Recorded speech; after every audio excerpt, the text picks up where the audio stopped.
Hi, I'm Darren from Australian Clutch, and today I've got another tool to add to the series.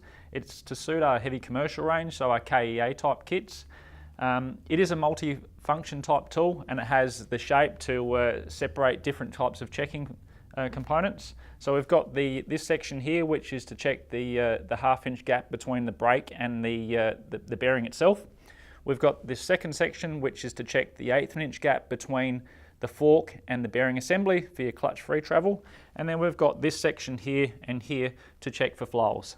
So today we're working with a new flowel, so it's a good example to have as a good start point.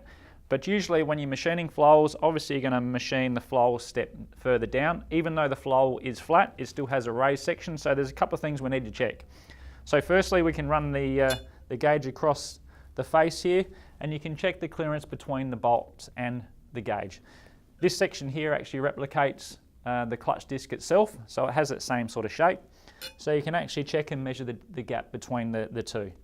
If the gap is insufficient, or you've got the gauge actually touching on the bolts, it could mean that your flowel's been serviced too many times and you need to replace the flowel.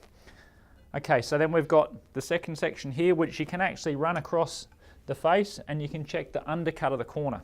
If you don't undercut the corner correctly, what will happen is the cover will actually sit up and won't sit flat on the flywheel. So once you run that gauge across and you can see it's nice and nicely cut and it's right up against the spigot there, then you know that cover's going to bolt down correctly. The other thing as well, because we're machining the flywheel down, and that second section which actually spigots the cover, then it sits slightly higher. It needs to have about a 5mm maximum on that. So anything greater than what's shown, you probably need to either cut the flywheel down from the top or replace the flywheel.